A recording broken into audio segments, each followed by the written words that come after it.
When a good guy goes bad, it's always a devastating turn of events. But when the good guy in question is superpowered, well, the rest of the world had better cross its fingers. Today we're looking at 5 of the greatest superheroes ever to fall from grace.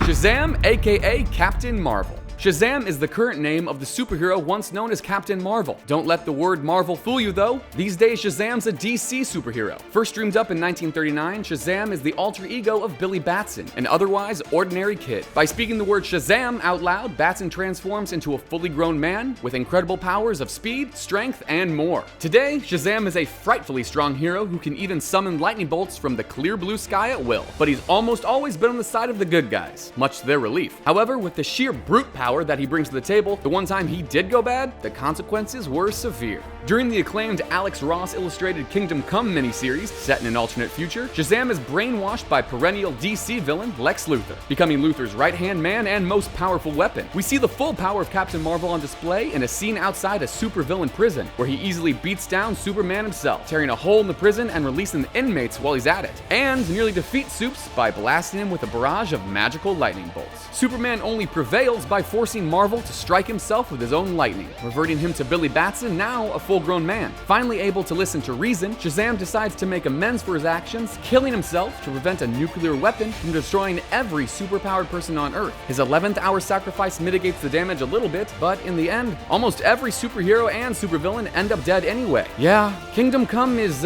pretty grim.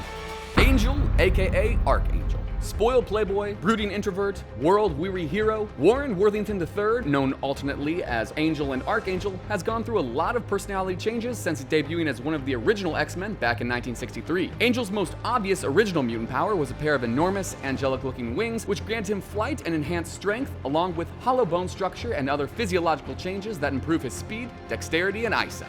After the villainous arch-mutant Apocalypse grafted new weaponized metallic wings to Angel's back, renaming him Archangel, Worthington discovered that his wings sometimes act independently of his will, responding to his subconscious violent urges and lashing out of their own volition. However, at the end of the day, no matter how difficult the road back to redemption was, Angel or Archangel was always able to walk it, until he assumed the mantle of Apocalypse for himself. In an uncanny X-Force story arc known as the Dark Angel Saga, following the untimely death of Apocalypse's previous host, Angel hears the call to ascension, reverts to his Archangel persona, and sets about becoming the next incarnation of Apocalypse. He almost succeeds in his genocidal campaign too, killing and hurting many people along the way. Eventually, a group of his former X-Force teammates brings back an item called a life seed from the mists of time and stab it through the Apocalypse-crazed Archangel's chest, defeating and nearly killing him. Mercifully for Angel, when he finally reawakens, he seems to have total amnesia about his past life and misdeeds. Nevertheless, he comes far too close for comfort to succeeding in his quest to wipe humanity from the face of the earth.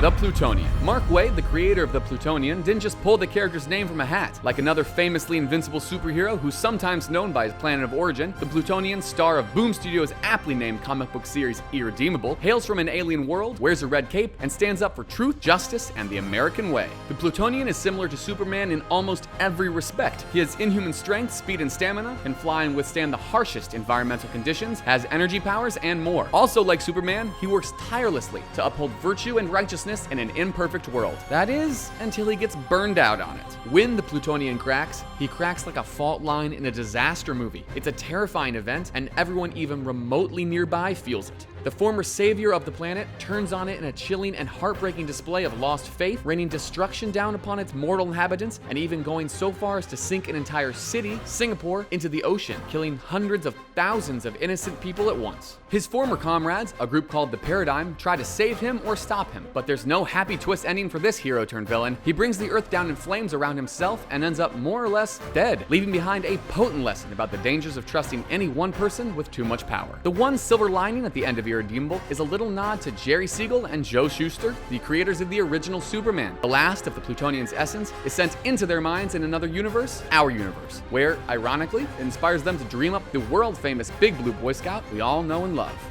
Green Lantern, Hal Jordan. Earth's Green Lantern, its hand-selected cosmic police officer of sorts, is chosen by the advanced spacefaring race known as the Guardians of the Universe, who oversee the 7,202 members of the cosmos-wide Green Lantern Corps. No less than 7 characters have held the title over the years, each wielding a potent energy ring that grants them their superpowers. One of the most famous Green Lanterns in the history of the character, and arguably the overall fan favorite, is Hal Jordan. Jordan's Green Lantern evolved over the years into a stern authoritarian, but also a complex and well-rounded human being, a far cry from the campy original Green Lantern, Alan Scott. He's more internally conflicted than many of the other Lanterns, and in the end, it was Jordan's difficulty in coping with grief and loss that finally brought about his downfall. In the heartbreaking three-part story, Emerald Twilight, Hal's hometown of Coast City is destroyed completely. 7 million lives are lost in the heinous attack orchestrated by longtime Green Lantern enemy Mongol, with the help of a cyborg masquerading as Superman. Though Lantern defeats Mongol afterwards, he can't shake the massive loss of life from his mind, and eventually gives in to an overwhelming temptation to reconstruct the city along with all 7 million of its inhabitants, using the power of the Green Lantern ring. This is strictly forbidden by the rules of the Corps, but Jordan, mad with grief, defies those rules and spends every last drop of ring energy in pursuit of his goal. When the ring finally runs dry, he makes a mad dash for Oa, the planet of the Guardians and the source of Green Lantern energy. Along the way, he rips through many of his former friends and colleagues, all but killing them and taking the power of their rings. He even succeeds in draining Oa's central power battery after killing his old friend Kilowog and the villain Sinestro in cold blood. However, draining the battery transforms him into a fear-driven shadow of his former self. He takes the name Parallax and becomes a mighty supervillain. Hal Jordan does eventually redeem himself, dying to save Earth and reappearing as host to the awesomely powerful Spectre. But after Emerald Twilight, his days as Earth's Green Lantern, at least in that line of continuity, were gone for good.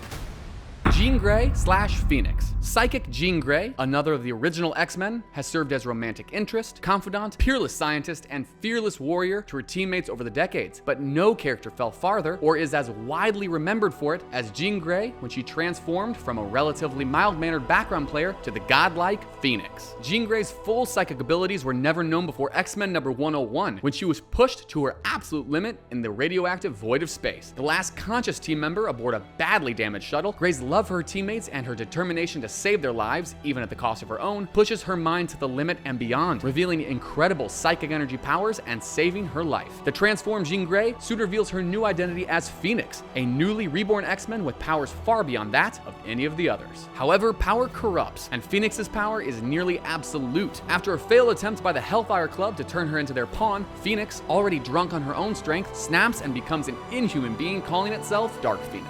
Dark Phoenix's first order of business is sating its hunger for energy, so it visits a distant star and eats the entire thing, snuffing out billions of lives that depended on its heat and light in the process. Upon returning to Earth, Professor X is able to defeat Dark Phoenix in a psychic battle and return Jean Grey to her senses for a while, but when she stands trial before a galactic tribunal for her crimes, Dark Phoenix is unleashed again, forcing Jean to commit suicide in order to stop herself from destroying everything. After retconning Phoenix to say that it was a separate entity called the Phoenix Force which had actually possessed Jean, Marvel eventually brought Jean Grey back as a member of the X-Men. Nevertheless, the Dark Phoenix saga has influenced countless other comics and related properties over the decades since it was first published, making it stand tall as the most shocking and important instance to date of a powerful superhero gone bad.